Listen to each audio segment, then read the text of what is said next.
Bonsoir à toutes et à tous, nous sommes le vendredi 30 août et le curry que je te propose aujourd'hui est Gachi Acta.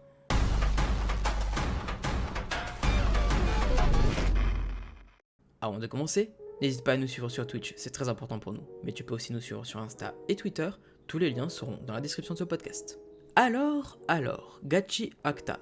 Il s'agit d'un shonen sorti au Japon en 2022 et en France en 2023, avec pour genre Neketsu et pour thème l'assassinat, la discrimination et surtout la vengeance. Dessiné et scénarisé par Urana Kei et accompagné par Hideyoshi Ando, Gachi Acta a été prépublié dans le Shokan Shonen Magazine de chez Kodansha au Japon et par Pika en France. Avec actuellement 12 tomes au Japon et 9 en France, Gachi Acta se targue aussi d'avoir bientôt, pour 2025, un animé qui est en préparation. Mais bref, trêve de blabla, et maintenant résumons brièvement notre œuvre.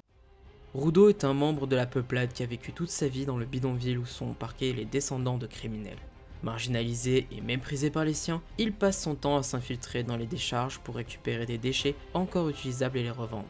Mais un jour, il est accusé à tort du meurtre de son père adoptif et est jeté dans l'abîme où sont envoyées toutes les ordures de la société. Plongé de force dans ce monde cruel et terrifiant, Rudo jure de se venger de tous ceux qui l'ont condamné sans l'ombre d'un remords. Seulement, pour survivre dans cette décharge hostile, il devra apprendre à maîtriser l'étrange pouvoir qui sommeille dans ses gants.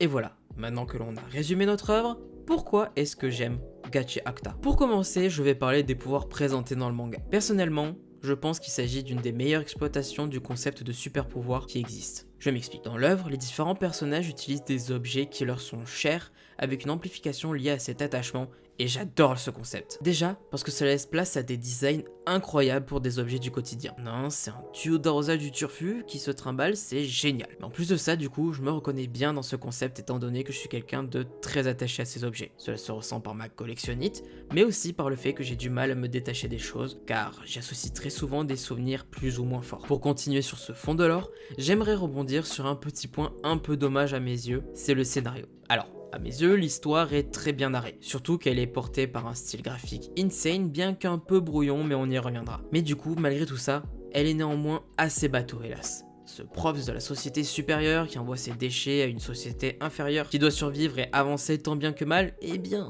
c'est l'histoire du film Astro Boy de 2009. Oui, tout le monde a oublié ce film, mais perso, je l'ai toujours en tête et je l'aime bien malgré le fait qu'il soit pas si bon. Et pour finir, parlons du style graphique que je vais qualifier de insane mais un peu brouillon il y a quelques instants. Alors oui, les dessins sont une folie la majorité du temps. Kei Urana a vraiment un style de fou qui permet d'avoir un manga magnifique et sombre tout en sachant bien maîtriser les émotions qu'affichent ses personnages. Par contre, sur certaines scènes d'action, eh bien, tout est un peu brouillon parfois en effet, à cause d'un très grand nombre d'effets visuels noyant un peu l'image et les personnages, ce qui rend la compréhension de certaines situations un peu floue. Après, cela ne gâche pas ce qui se passe au moins, pas comme un certain SNK. Pour conclure, fonce lire Gachi Acta. C'est vraiment un banger qui en a beaucoup sous la pédale. J'ai vraiment hâte de découvrir la suite. Surtout que l'œuvre va pouvoir plaire à un certain public fan de graffiti, je pense, car l'auteur a fait appel à Hideyoshi Ando pour le design des graffitis présents dans l'œuvre qui sont vraiment magnifiques, je trouve. Alors que pourtant, je ne suis pas un grand amateur de ce genre d'art visuel. Pour retrouver Gachi Acta, tu peux simplement aller en boutique aux éditions Pika et trouver le manga. Aujourd'hui on a 9 tomes, c'est pas beaucoup, et du coup, il faudra en profiter pour rattraper ce retard. Ensuite, l'année prochaine, un anime sera aussi présent sur d'éventuelles plateformes, je ne sais pas encore, on verra bien à ce moment-là. Mais j'ai très hâte que ça sorte. Et voilà, tu sais maintenant quoi lire et ou relire durant les 2 prochaines semaines, et moi maintenant je n'ai plus qu'une chose à vous dire, ciao.